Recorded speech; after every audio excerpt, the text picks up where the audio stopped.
Yesus kekasih jiwaku.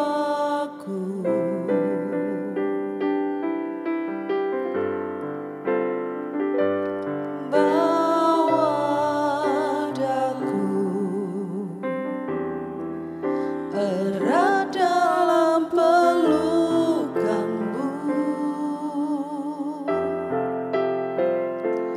menikmati kasih dan indah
bagimu. Glory bagimu. Terima kasih Yesus. Hadirat-Mu Tuhan, ku rasakan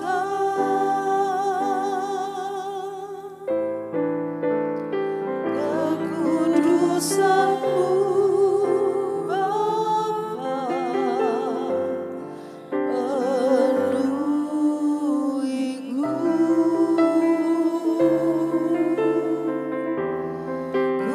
Ku rindu selalu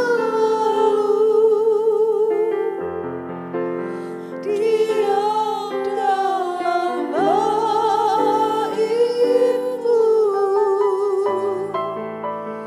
menikmati kasih anugerah-Mu, menikmati kasih anugerah-Mu, menikmati kasih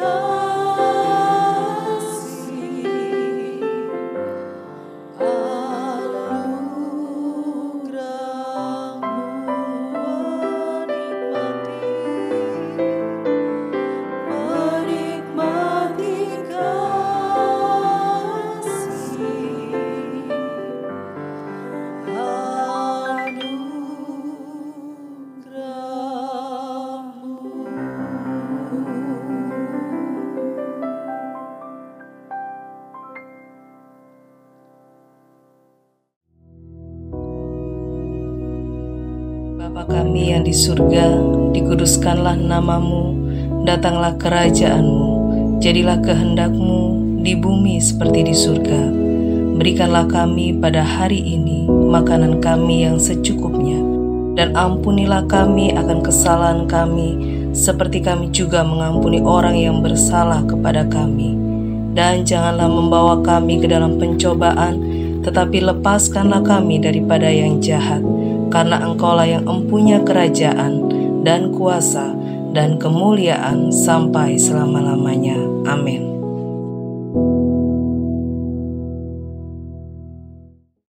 Shalom, selamat pagi Bapak Ibu Saudara yang dikasihi Tuhan. Pagi hari ini kita bertemu kembali, biar pagi hari ini lawatan Tuhan semakin dicurahkan lagi, sehingga kehidupan kita boleh mempermuliakan nama Tuhan. Mari kita akan sama-sama merenungkan kebenaran firman Tuhan yang terambil dalam Lukas pasal yang ke-6 ayat yang ke-45. Lukas pasal yang ke-6 ayat yang ke-45. Baik, kalau sudah ketemu saya akan bacakan. Saudara bisa mengikuti dalam Alkitab saudara masing-masing. Begini bunyi firman Tuhan. Orang yang baik mengeluarkan harta yang baik dari hatinya, dan orang yang jahat mengeluarkan harta yang jahat dari hatinya. Karena yang melimpah dari hatinya, yang dikatakan mulut. Puji nama Tuhan. Saudara yang dikasihi Tuhan, kalau kita melihat kehidupan orang yang percaya kepada Tuhan atau orang Kristen, maka kita bisa juga melihat buahnya gitu ya. Kita tahu bahwa orang yang sudah diselamatkan oleh Tuhan, hidup di dalam kebenaran firman Tuhan, maka kita akan melihat buah-buah yang luar biasa dalam kehidupannya. Bukan karena orang itu yang menghasilkan kebaikan, tetapi karena ada Kristus di dalamnya. Tetapi kalau kita melihat sekarang ini, ada banyak orang Kristen yang tidak sesuai dengan kebenaran firman Tuhan. Banyak orang yang mengatasnamakan kekristenan atau mempunyai KTP Kristen gitu ya. Orang yang percaya kepada Tuhan, tetapi justru kehidupannya tidak mencerminkan kebenaran firman Tuhan. Tidak meneladani kehidupan Kristus di dalamnya. Ada banyak hal-hal yang dilakukan oleh dunia, itu juga dilakukan oleh banyak orang Kristen. Kita sama-sama tahu beberapa nama-nama yang mungkin ada dalam Alkitab yang menjadi identitas orang Kristen. Itu juga banyak yang mengalami persoalan. Nah, oleh sebab itu, mari kita akan sama-sama belajar dan merenungkan bagaimana ini bisa terjadi. Dan kita juga bisa merenungkan apakah kita sebagai orang yang percaya kepada Tuhan, kita juga sama seperti mereka ini. Kehidupan kita justru tidak seperti yang Tuhan inginkan. Kehidupan kita sama dengan orang-orang yang tidak mengenal Tuhan. Kalau di luar sana banyak orang-orang melakukan satu kejahatan, kita pun juga sama. Kita rasanya juga ikut arus. Ini ada sesuatu yang salah. Harusnya orang yang percaya kepada Tuhan, orang yang sudah ditebus oleh Tuhan, tidak sama dengan dunia ini. Tidak sama dengan orang-orang yang di luar sana, yang belum percaya kepada Tuhan, yang tidak mengenal kebenaran. Kalau orang lain di luar sana melakukan sesuatu yang tidak benar, itu lumrah, saudara. Kenapa? Karena mereka tidak mengenal kebenaran. Tetapi saudara dan saya adalah orang-orang yang sudah mengenal kebenaran. Kalau kita sudah mengenal kebenaran, harusnya apa yang kita lakukan, apa yang kita kerjakan adalah kebenaran. Sama seperti ayat ini katakan, orang yang baik mengeluarkan harta yang baik dari hatinya. Dan orang yang jahat mengeluarkan harta yang jahat dari hatinya. Ini adalah sesuatu yang jelas-jelas seperti itu. Tidak terlalu sulit sebenarnya. Ayat ini menunjukkan beberapa prinsip untuk membedakan antara yang baik dan yang jahat. Kalau orang baik, itu sudah kelihatan. Niatnya, motivasinya, kinerjanya. Itu akan kelihatan. Kenapa? Karena setiap orang ketika dia mengerjakan sesuatu, itu didasarkan dari hati. Mungkin ada beberapa orang yang melakukan sesuatu tidak didasarkan dengan hati. Tetapi paling tidak, sebagian besar apa yang dilakukannya itu didasarkan dari hati. 1-2 mungkin tidak dengan hati. Tetapi kalau terus kita perhatikan kehidupan seseorang, saudara akan bisa mengetahui bagaimana sebenarnya orang ini. Saya sering melihat ada orang yang memberikan label kepada seseorang, orang ini licik. Setelah saya tanya kenapa orang ini dikatakan licik, ternyata setiap kali dia melakukan sesuatu, setiap kali dia merancangkan sesuatu, setiap kali dia bertindak, ada unsur-unsur kelicikannya. Walaupun mungkin sepertinya baik gitu ya. Sepertinya kelihatan tidak merugikan. Sepertinya menolong. Ternyata ada sesuatu di baliknya. Tetap saudara, itu akan kelihatan dari niat hatinya. Walaupun dikemas di depannya, diawali dengan sesuatu yang tidak baik. Awalnya mungkin dilakukan dengan cara yang sepertinya baik, tapi tujuannya tidak baik. Ini yang kadangkala membuat kita sulit untuk membedakan orang ini adalah orang baik atau enggak. Orang ini adalah orang jahat atau tidak. Kita bisa lihat apa yang dia kerjakan, apa yang dia keluarkan. Kita bisa memperhatikan apa yang dia lakukan. Orang seringkali mengatakan gini, orang itu tidak bisa dinilai dari penampilannya. Ada orang yang kelihatannya senyum di depan kita, ngomongnya ramah gitu ya. Menegur kita dengan halus mungkin ya. Sepertinya orang ini adalah orang yang baik. Tapi belum tentu hatinya juga seperti penampilannya. Tetapi ada orang yang biasa-biasa saja, yang mungkin kelihatannya gak ada senyumnya. Mungkin ya dipandang tidak menyenangkan mungkin. Kita gak nyaman melihatnya. Tapi justru orang ini baik. Oleh sebab itu saudara, kita tidak bisa menilai seseorang dari tampilan luarnya. Tapi apa yang ada di dalam hati. Karena apa yang ada di dalam hati itu sering dikeluarkan secara otomatis. Kembali kepada kita sebagai orang yang percaya kepada Tuhan, anak-anak Tuhan. Kalau kita dipanggil oleh Tuhan dari kegelapan menuju terang, kita diselamatkan untuk menjadi alat kemuliaan-Nya. Tuhan ingin bahwa kehidupan kita ini menjadi terang. Siapapun kita. Entah kita sebagai kepala keluarga, sebagai imam dalam keluarga, istri, anak-anak, mungkin pegawai, karyawan, siapapun kita. Tuhan panggil kita untuk jadi berkat.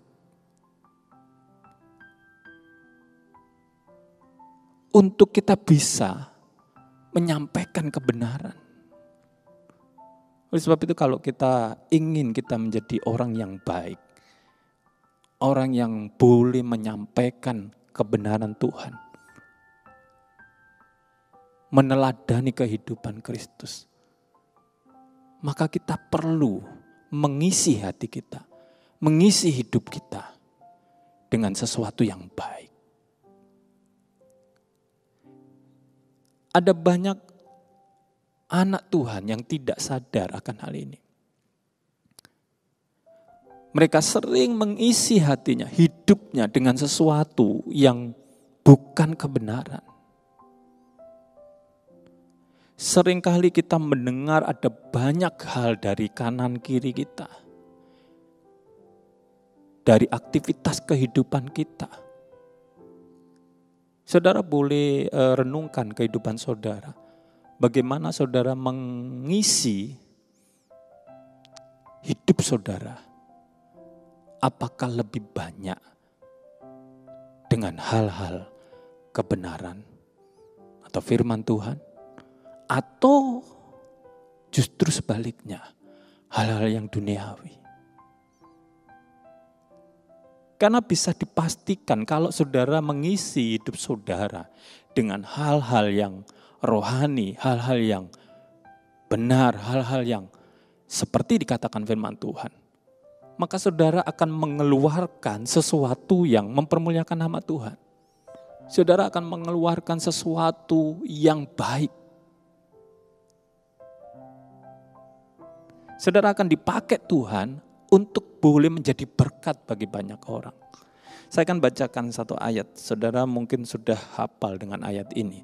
Dalam Yosua 1 ayat 8 dikatakan, janganlah engkau lupa memperkatakan kitab Taurat ini, tetapi renungkanlah itu siang dan malam, supaya engkau bertindak hati-hati sesuai dengan segala yang tertulis di dalamnya. Sebab dengan demikian perjalananmu akan berhasil dan engkau akan beruntung. Saudara, ketika kita membaca ayat ini Ini merupakan sesuatu yang saudara harus pahami. Kalau saudara tidak pernah melupakan firman Tuhan, selalu memperkatakan firman Tuhan. Ketika saudara baca firman Tuhan itu kan pasti mengatakan firman Tuhan. Memperkatakan firman Tuhan. Saudara ucapkan dalam bibir saudara. Terus saudara perkatakan. Saudara renungkan. Ya kita bersyukur loh. Di gereja Allah Baik ini kita juga dibantu oleh gembala sidang kita. Belajar membaca firman Tuhan setiap hari. Saudara bisa mengikuti pembacaan setiap hari. Saudara mulai perkatakan firman Tuhan. Saudara mulai mengisi hati saudara dengan firman Tuhan. Isi terus setiap hari kehidupan kita. Mungkin kita tidak pernah menyadari ini. Ketika kita baca, rasanya hari ini mungkin saya kok nggak dapat apa-apa ya. Ya saya tahu sih ceritanya seperti ini misalnya. Tapi ini gunanya untuk apa ya? Mungkin sepertinya belum penting untuk dilakukan. Atau mungkin untuk apa ya? Ayat ini untuk apa ya? Tapi satu saat nanti saudara akan mengerti. Saya pernah mengalami itu saudara. Mungkin seperti yang saudara alami. Ketika membaca ayat firman Tuhan gitu ya. Pembacaan Alkitab. Ada hal-hal yang mungkin saya tidak pahami. Kadang-kadang saya merenungkan, ini kan cuma sekedar silsilah gitu ya. Urutan, keturunan dan sebagainya. Apa ya pentingnya gitu ya. Tetapi ketika saya masukkan saja, sudah saya masukkan dalam hidup saya baca, saya renungkan. Setelah saya baca, saya renungkan apa ya yang dimaksud Tuhan dengan firman Tuhan ini. Ada kalanya memang Tuhan kasih jawaban, Tuhan kasih pengertian secara langsung. Tapi ada kalanya sampai beberapa hari saya baru paham. Bahkan pernah satu kali ketika saya menghadapi persoalan, saya baru ngerti, oh iya, saya pernah baca ayat ini. Ini seperti cerita yang saya pernah baca dalam firman Tuhan. Dan Tuhan memberikan kemenangan. Oleh sebab itu mari kita sama-sama mengisi hidup kita dengan kebenaran. Dengan firman Tuhan. Kalau Tuhan katakan jangan engkau lupa memperkatakan. Artinya ini satu nasihat. Mungkin bisa satu nasihat, mungkin bisa satu teguran bagi kita. Terserah saudara memaknainya. Tetapi yang pasti ketika kita menerima ini sebagai satu nasihat ataupun teguran dan kita berubah melakukan firman Tuhan, mengambil satu keputusan mulai sekarang, saya akan isi hidup saya dengan kebenaran firman Tuhan. Maka saudara akan melihat apa yang saudara akan keluarkan dari kehidupan saudara. Kalau tadi di awal saya mengatakan banyak orang Kristen, anak Tuhan yang justru ketakutan, cemas, gelisah. Karena mereka tidak pernah mengisi hidupnya dengan firman Tuhan. Mungkin kalau hari ini ada satu berita yang menakutkan, maka kita juga melakukan hal yang sama seperti orang-orang dunia. Orang-orang yang tidak tahu kebenaran. Saya punya grup WA gitu ya dalam ponsel saya. Satu saat saya ini juga sedih gitu ya melihat ada banyak anak Tuhan yang entah sadar atau tidak sadar mereka juga menjadi pribadi yang terlibat dalam menyebarkan WA, berita-berita yang menakutkan. Saya tidak mengatakan beritanya salah atau beritanya enggak benar. Mungkin itu berita yang benar, yang akurat.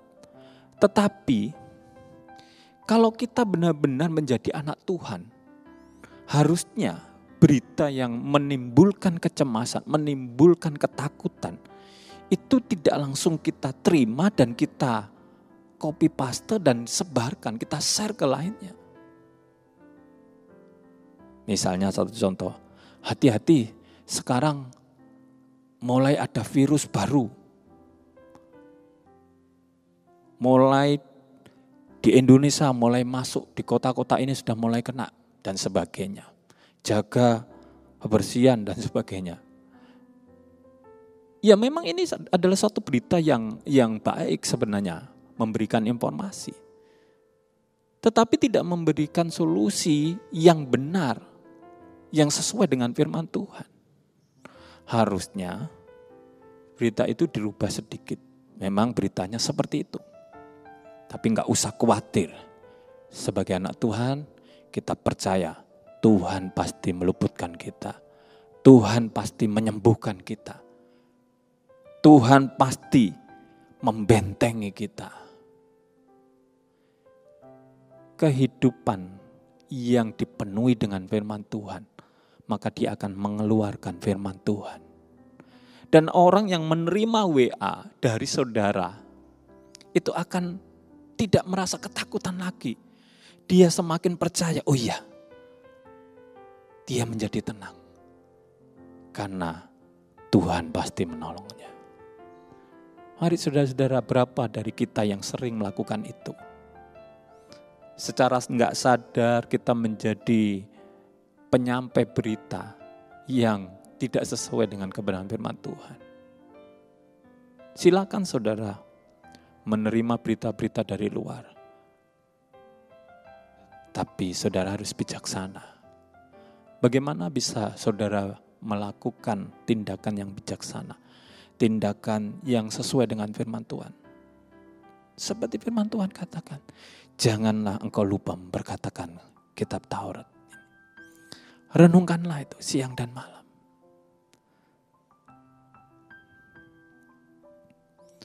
Supaya kita bertindak hati-hati. Kalau kita tidak hati-hati,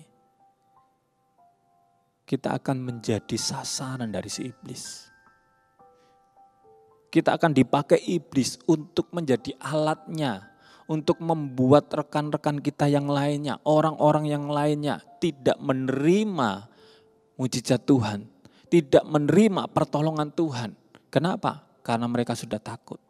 Karena mereka sudah kehilangan pengharapan. Tetapi baiklah kita mengisi hidup kita dengan firman Tuhan. Karena dengan firman Tuhan itu akan membuat hidup kita menjadi luar biasa. Kita boleh menjadi alatnya Tuhan. Kita boleh memberikan motivasi kepada saudara-saudara kita yang mengalami kelemahan, yang mungkin saat ini mengalami pergumulan hidup. Coba bayangkan saudara, kalau saudara bertemu dengan rekan atau teman-teman saudara yang lagi dalam keadaan berduka, yang lagi dalam keadaan terpuruk. Terus saudara katakan, oh iya ya gimana lagi, ya wis sing sabar aja. Sabar aja sudah, diterima aja. Pasrah aja sudah. Bayangkan saudara, kalau saudara sebagai orang yang mengalami persoalan, terus ada orang yang memberikan satu masukan tidak membangun, tetapi justru malah menekan. Bukan tambah semangat, tetapi semakin terpuruk. Tetapi beda ketika kita datang, katakan, tidak usah takut. Sekarang mungkin kamu belum dapat pertolongan Tuhan. Tapi nanti bisa 1 jam, 2 jam ke depan kamu dapat pertolongan Tuhan. Orang itu akan terbelalak, apa mungkin? Percaya sama Tuhan. Mujizat Tuhan itu ada. Kalau hari ini kamu masih dikasih napas, berarti itu napas yang dibuat Tuhan untuk membuat kamu bisa melihat mujizat Tuhan. Coba saudara, kalau ada orang yang memberikan kata-kata kebenaran seperti firman Tuhan katakan, orang itu akan bersemangat. Imannya semakin naik dan dia menerima mujizat Tuhan. Mari saudara-saudara, saya yakin setiap kita ingin menjadi orang yang baik. Bagaimana kita menjadi orang yang baik? Isi terus kehidupan kita dengan firman Tuhan. Terus isi dengan kebenaran firman Tuhan. Maka apa yang kita keluarkan dari kehidupan kita, juga kebenaran firman Tuhan yang memberkati. Amin saudara. Puji nama Tuhan. Mari kita akan sama-sama berdoa. Terima kasih Tuhan, terima kasih. Kami bersyukur karena Engkau Allah yang luar biasa. Engkau Allah yang terus bekerja dalam kehidupan kami. Biarlah Engkau terus Tuhan melatih kehidupan kami. Untuk kami terus mengisi kehidupan kami, hati kami dengan sesuatu yang benar. Dengan sesuatu yang merupakan kebenaran firman-Mu. Sehingga apa yang kami keluarkan juga Tuhan merupakan kebenaran firman-Mu. Dan boleh memberkati banyak orang. Terima kasih Tuhan, terima kasih. Di dalam nama Tuhan Yesus kami mengucap syukur. Haleluya. Amin. Tuhan memberkati.